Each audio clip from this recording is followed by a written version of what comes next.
Amigos da TVC BH, hoje é sexta-feira 13, mas não é um dia de azar, muito ao contrário, pelo menos aqui para nós da TVC BH, porque é o dia da retomada do programa Gente que é Gente. Nós estamos reestreando este programa de entrevistas e hoje o fazemos às vésperas do Carnaval com um parlamentar que merece destaque. Nosso convidado de hoje é o vereador Tarcísio Cacheta. Olá, Tarcísio, tudo bem? Tudo bem. Muito obrigado aí pelo convite. Satisfação estar aqui com vocês. A motivação é reabrir o programa Gente com a Gente com chave de ouro. É um vereador, um parlamentar dos mais atuantes da Câmara Municipal de Belo Horizonte e merece destaque. Tem muita coisa para falar para a gente. Tarcísio é formado em Engenharia de Minas pela UFMG. Está na Câmara Municipal de Belo Horizonte já no 4º mandato. E ele iniciou a militância política no movimento estudantil. Aliás, o movimento estudantil, desde a minha época, ou antes da minha época de universitário, sempre foi um celeiro de grandes executivos, grandes parlamentares. O Tarcísio foi titular da Superintendência para o Desenvolvimento da Capital, da SUDECAP, e presidente da Companhia Urbanizadora de Belo Horizonte, a Ourobel, onde defendeu o direito primordial do cidadão à moradia e a participação dos movimentos sociais na construção da cidade. Bom, o Cacheta, nós estamos às vésperas do Carnaval, que na verdade já começou, não só na Bahia, no Rio de Janeiro, também aqui em Belo Horizonte, já que nós tivemos ontem, mais de 20 mil foliões aí nas nossas ruas. Isso há muito tempo não acontecia. Parece que este ano teremos um animado carnaval em BH. E aí, você já esquentou o seu tamborim? Belo Horizonte já esquentou, né? Nós já tivemos aí vários blocos já nas ruas da cidade, desde a semana passada, a semana atrasada, mostrando que Belo Horizonte desperta para a sua expressão cultural carnavalesca, onde a irreverência, os blocos, as marchinhas irreverentes, inclusive paródias das marchinhas do carnaval, ressuscitam um carnaval de rua importante, onde espontaneamente o cidadão vai para a rua brincar, divertir e também mostrar com a sua irreverência que Belo Horizonte tem carnaval. Santa Teresa mesmo amanhã já vai estar organizando, preparando para participar do carnaval, assim como outros blocos importantes de vários bairros da cidade. Pois é, folia de momo em BH era uma tristeza até alguns tempos atrás. O que você acha que houve para essa mudança que está havendo agora? Eu acho que, primeiro, a cidade é uma cidade que desperta para a cultura de rua. Nós temos várias expressões culturais, como o teatro de rua, o festival, o FIT, que é um importante aspecto da expressão cultural em Belo Horizonte. Isso leva as pessoas a ocuparem o espaço público. E também o carnaval, com a sua expressão de independência do poder público e também a facilitação por parte de estrutura colocada, como segurança, banheiros, etc., traz uma maior facilidade para os foliões participarem. E Belo Horizonte sempre teve expressão cultural de importância. O que às vezes não tinha era apoio por parte de poder público no aspecto de infraestrutura. Então, nós temos também, eu acho que um aspecto bastante importante, Edvaldo, que são as redes sociais como forma de comunicação e de expressão para poder levar o cidadão a participar desses eventos, desses momentos importantes, que é uma expressão coletiva, uma expressão de massa, uma expressão que os cidadãos se organizam coletivamente. E as redes sociais contribuem muito. E isso, com certeza, facilita para levar o cidadão para a rua. Olha, que beleza. Belo Horizonte estava a merecer isso há muito tempo. E agora eu tive notícia de amigos, foliões, que há décadas iam para o Rio, desfilavam nos grandes desfiles na Marquês de Sapucaí, que estão todos aqui. Este ano vão desfilar dos blocos carnavalescos. E o Carnaval de Belo Horizonte sempre foi um carnaval diferente, desde antigamente, onde os blocos caricatos, as pessoas, Sim, né, era claro. tradicional em cima dos carros. Isso parou uns tempos, mas agora retorna. Como disse o Cacheta, e lembrando mais um detalhe, Belo Horizonte é a capital dos eventos. Difícil saber qual a grande cidade ou grande capital de Belo Horizonte que tem a quantidade de eventos que tem em Belo Horizonte. Por que não ter um carnaval mais tranquilo, se aqueles tumultos, as superlotações do Rio de Janeiro, de São Paulo? Então aqui você pode sair para se divertir Eu acho que com a família. precisamos fazer um registro da expressão do carnaval desse ano. A Banda Mole, semana passada, com 40 mil pessoas na rua, né? E comemorando já suas 4 décadas de existência, 40 anos mostrando a irreverência da forma de manifestar o carnaval, a forma de ir para a rua, mas também de alegrar a cidade. A Banda Mole passou a ser um patrimônio da cidade de Belo Horizonte. Patrimônio de expressão carnavalesca e de expressão da irreverência e da descontração. E aqui sempre tivemos grandes compositores carnavalescos, como Rômulo Paz, Gervásio Horta e tantos outros, né? Mas vamos deixar o carnaval que começa daqui a pouco para saber sobre a atuação da Câmara Municipal, em especial do nosso convidado Tarcísio Cacheta. Cacheta, além de vereador, você já ocupou cargos públicos. Quais? Eu fui secretário de Indústria e Comércio do Patrus, quando o Patrus foi prefeito em Belo Horizonte. Foi um marco histórico aquele governo, com as inversões de prioridades, com busca de atendimento das políticas públicas às populações que mais necessitam do apoio institucional do Estado, né? E também dessa inversão das políticas para as populações que precisavam, mas também da inversão geográfica, onde a periferia da cidade, os bairros mais distantes, foram contemplados, onde se criou o orçamento participativo e outras políticas públicas que existem até hoje.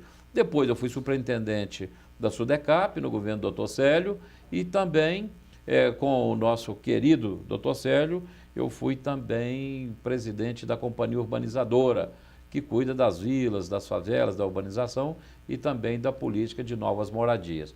E aí depois eu fui para a Câmara, me tornei vereador, fui líder do Dr. Célio, do governo do Dr. Célio, fui líder do governo do Fernando Pimentel e fui líder do prefeito Márcio Lacerda. Então fui líder de 3 prefeitos nessa minha passagem pela Câmara de Vereadores. Passagem e permanência até hoje.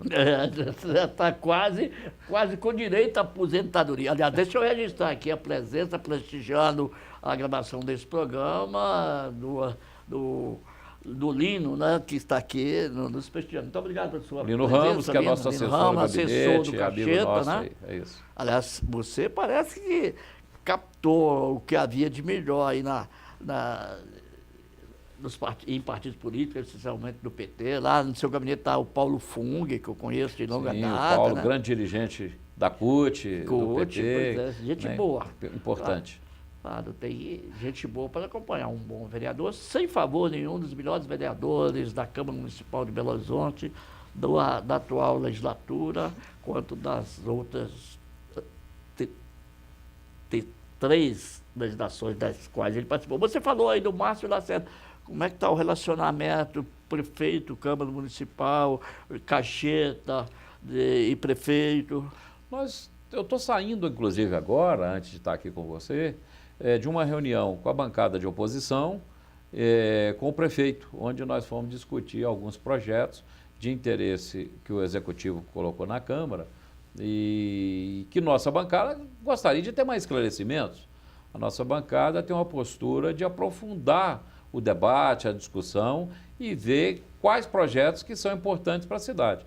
E aqueles que nós temos dúvida e questionamentos, como, por exemplo, a venda de lotes que a Prefeitura de Belo Horizonte tem no bairro Jardim Canadá, em Nova Lima, que foi adquirido pela Prefeitura na década de 50 e que estão numa área de preservação ambiental. Quais são os reflexos da utilização desses lotes para algum empreendimento imobiliário que ali, por exemplo, tanto do ponto de vista ambiental, quanto do ponto de vista da captação de águas, da estação de Feixos, que contribui com a captação de água para a cidade de Belo Horizonte?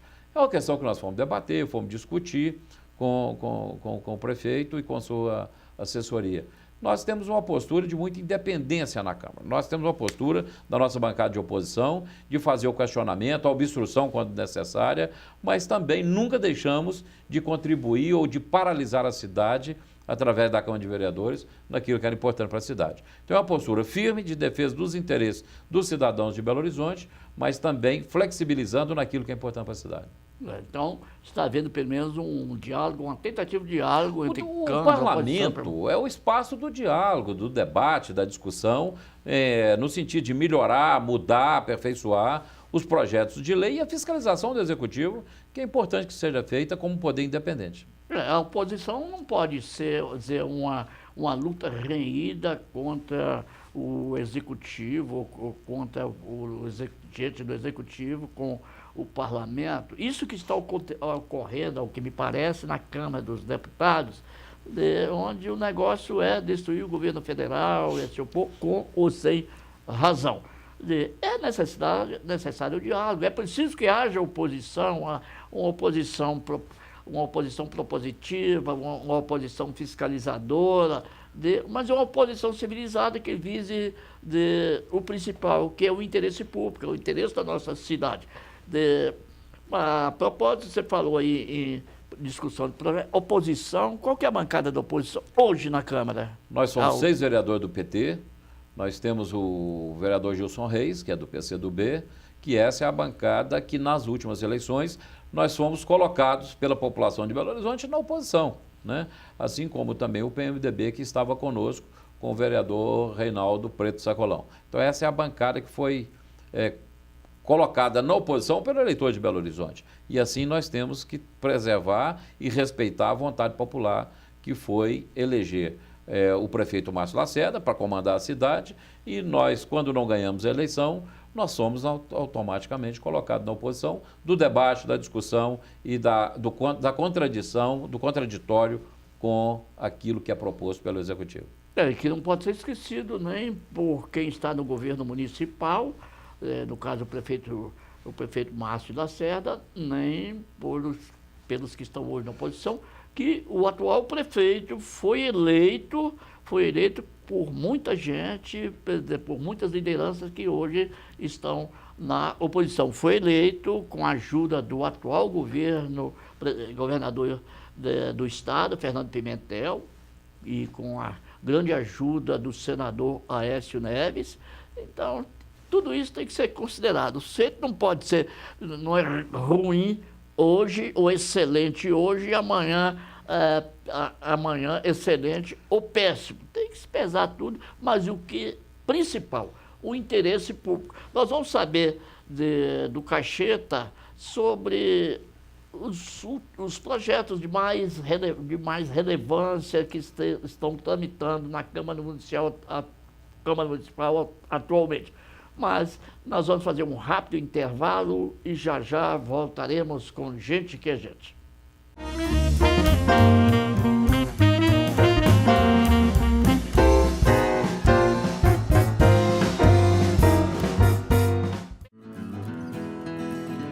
Venha passar um maravilhoso fim de semana na pousada Seu Didi e aproveitar o melhor que a natureza proporciona. A pousada tem uma vasta área verde com playground, piscinas de água corrente para crianças e adultos, além de uma cachoeira. Tudo isso a 42 quilômetros de Belo Horizonte, em Riacima. Faça hoje mesmo sua reserva. Para outras informações, acesse o site pousadaseuDidi.com.br ou pelo telefone 031 9888 7734. Pousada Seu Didi, natureza, conforto e tranquilidade.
O Brasil possui a maior biodiversidade do mundo. Quase 1 milhão de quilômetros quadrados de áreas federais protegidas. E tem também quem cuide de tudo isso. Instituto Chico Mendes de Conservação da Biodiversidade, Ministério do Meio Ambiente, Governo Federal.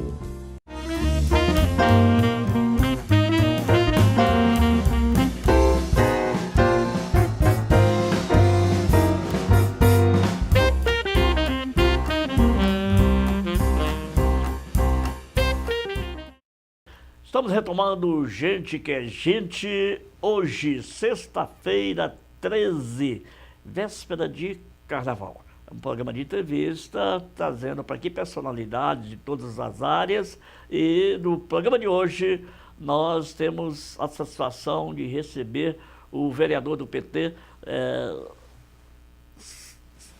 o Cacheta, que está no 4º mandato na Câmara dos Deputados de Belo Horizonte. Ô Cacheta, vamos começar com um assunto bem polêmico, de interesse de toda a nação. Por iniciativa da cúpula do Judiciário, partindo do Conselho Nacional de Magistratura, foi aprovado recentemente um auxílio moradia para todos os magistrados, menos os aposentados. Isto,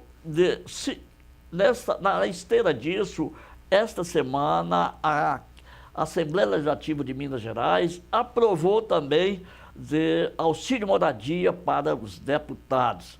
Eu sou juiz aposentado, felizmente não fui aquinhoado com essa verba, mas acho uma vergonha um despautério de verba de moradia para quem recebe proventos ou salários suficientes para ter a sua moradia, pagando ou não. Mas o que é pior, tanto faz o magistrado ou da ativa quanto o deputado ter ou não ter casa no local de trabalho, ele também vai receber esse auxílio moradia. Ora, para mim, salários, proventos e tudo, constitucionalmente, tem que ser para cobrir as necessidades básicas do cidadão, da família, de saúde, educação, moradia e tudo mais. Auxílio moradia eu acho uma forma vergonhosa de se aumentar, ou não muito louvável, de se aumentar salários.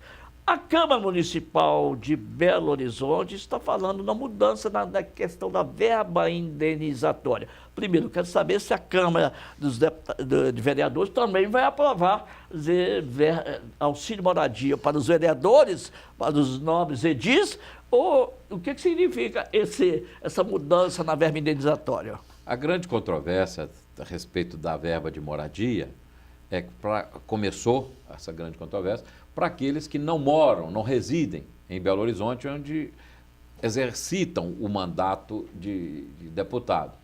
Como o vereador, pela lei orgânica, precisa de morar no município, seria um despautério o vereador ser aquinhoado com o auxílio moradia, né? E eu acho que não é só o vereador, quando você fala da situação também o juiz, que vem do judiciário, tem obrigação de morar na sua comarca. Com os salários que nós recebemos, sejam parlamentares, vereadores, deputados, juízes, Ministério Público, não vejo a mínima condição de defender uma situação dessa, que é um salário indireto, a mais daqueles bons salários que os agentes públicos, sejam eles do Judiciário, do Legislativo e do Executivo, já recebem. Então, não vejo por quê.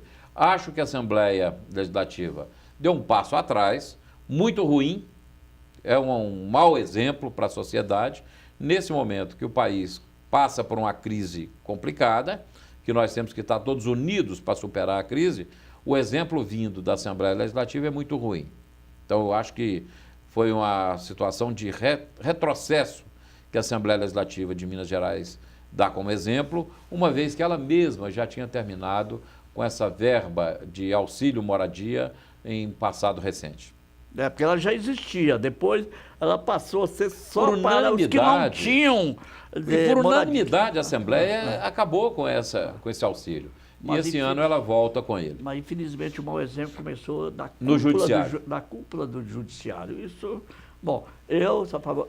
Está ganhando pouco, acha que está ganhando pouco, merece ou precisa ganhar mais, que se pleiteie aumento de salário, aumento de provento e tal. Mas não sob essa forma indireta de aumento. Porque morar todo mundo precisa. Os sem teto, sem casa, trabalhador... Nós temos um déficit habitacional no país e em Belo Horizonte também muito grande. Nós temos que preocupar com aquela população que não tem a mínima condição de ter uma moradia. O Estado tem que ajudar, precisa ajudar, criar políticas públicas para atender essa população que, na maioria das vezes, ganha no máximo até 3 salários mínimos, quando ganha 3 salários mínimos. Então, essa população precisa ter políticas públicas como o Minha Casa Minha Vida e outros programas habitacionais que as prefeituras, o Estado e o governo federal sustentam. Mas não para categorias ou para segmentos e representações políticas como representantes do poder público nas 3 esferas de poder, como nós estamos vendo. Houve tempo de eu vivenciei essa época em que no interior os vereadores não tinham remuneração e a Câmara funcionava muito bem, ou as câmaras funcionavam talvez melhor do que agora. Ou nós tínhamos juízes de paz que cobria a ausência de magistrados que não recebiam nada, era só quase um cargo honorífico, mas que funcionava muito bem. Agora é aquele saco do desejo que nunca se enche. Cidadão ou a categoria cada vez quer ganhar mais e esquece dos mais necessitados. Olha, à medida que a gente pleiteia benefícios não muito católicos, nós estamos tirando do poder público a capacidade de trabalhar para que aqueles que não têm moradia venham a ter uma situação melhor. E já que estamos falando em situações problemáticas, a lei, nós vamos ver aqui, já o Cacheta é engenheiro de mineração, sua formação. Essa crise hídrica é falta de planejamento, é culpa de São Pedro, nós vamos passar sede, vai acabar realmente a água, o que está sendo feito aqui em Belo Horizonte, o que pode ser feito, o que compete à prefeitura ou não. Para os que acreditam, que são religiosos, podem às vezes até colocar a culpa no além, mas eu acho que não é por aí. Mesmo os que acreditam devem também fazer sua parte, né? E os governantes que nós tivemos no passado recente, em Minas Gerais, tiveram um papel extremamente lamentável, que foi esconder da população do estado de Minas Gerais a grave crise de água que nós temos, principalmente na região metropolitana de Belo Horizonte, e nesse momento que o novo governo assume e que destampa a realidade com todas as suas tintas, é que vemos que os reservatórios, que em janeiro do ano passado eram 80% dos reservatórios. Em outubro, já eram 40%. E nesse momento está em 29%. O governador Fernando Pimentel, ele acabou de assumir. E essa realidade, ela já existia. Então é preciso que a gente deixe muito claro a responsabilidade do governo do Estado, que saiu no dia 31 de dezembro, na questão da crise, em vários aspectos. Primeiro, o desrespeito à população de não informar corretamente da situação. Segundo, não criar as condições para reverter esse quadro. Os acionistas da Copasa continuaram tendo seus dividendos, mas investimentos não foram feitos de maneira a melhorar a captação, o tratamento e melhorar inclusive a distribuição, diminuindo as perdas astronômicas que nós temos de quase 40% de perdas da água tratada, aquela que já vai para as nossas residências, aquela que já atende a indústria, aquela que já atende a agricultura em Minas Gerais, mas aquela de consumo humano, consumo urbano, ela tem uma perda de quase 40%. Então isso é muito grande e, infelizmente, o governo do PSDB não teve a coragem, a seriedade e o respeito ao povo mineiro de informar dessas situações de investimento também e de fazer investimentos. Se a Copasa é uma empresa pública de economia mista que tem dinheiro em ações em bolsa, ela precisa primeiro criar as condições para ela ser mais rentável e remunerar menos o acionista em determinado momento para que, inclusive, ela seja mais rentável, para que tenha dividendos para o acionista em situação mais confortável. E não foi isso que aconteceu. Continuou remunerando, mas uma empresa que estava depreciando os seus ativos. A continuar nesse desleixo, em carnaval a gente vai ter que relembrar aquela antiga marchinha. Lata d'água na cabeça, lá vai Maria. Não é do seu tempo, você é mais jovem do que eu. Mas, o Cacheta, antes de entrar na conjuntura nacional, para finalizar nosso programa, você mencionou a situação do Estado. Como é que você está vendo, você está projetando o governo estadual agora, nesse mandato, pela primeira vez, de um representante do PT, Fernando Pimentel? Eu acho que nós podemos fazer um paralelo do governo com o governador Fernando Pimentel, assim como foi em Belo Horizonte um marco histórico que foi o governo do Patrus, quando as forças populares chegaram à Prefeitura de Belo Horizonte, com políticas públicas invertendo a lógica de atender necessariamente aquela população que mais precisa.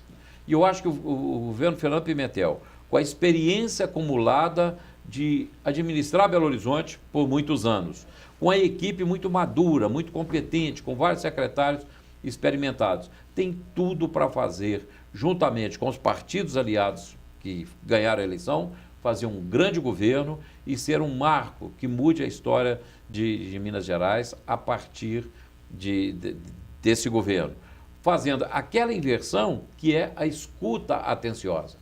O governador Fernando Pimentel é uma pessoa muito atenta aos problemas e um profundo conhecedor de realidade.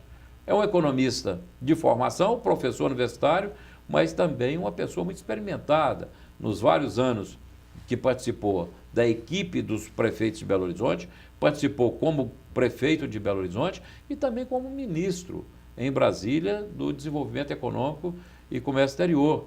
Então, ele como ministro também tem uma visão muito apurada, ligada ao seu conhecimento técnico das possibilidades de crescimento e desenvolvimento do Estado de Minas Gerais nas suas mais diversas minas, como já dizia Guimarães Rosa. Se minas são várias, é preciso ter um olhar diferenciado para cada região, para potencializar a capacidade de crescimento e desenvolvimento de Minas Gerais. Acho que o governador Fernando Pimentel terá todas as condições para fazer um grande governo, a partir do momento que ele colocar a casa em dia, sanear as finanças públicas, resolver o problema que ele não criou, mas que herdou, do problema da falta de abastecimento, da crise energética que o país está vivendo, que nós precisamos também de resolver isso aí, porque Minas Gerais é um estado central no desenvolvimento econômico do país.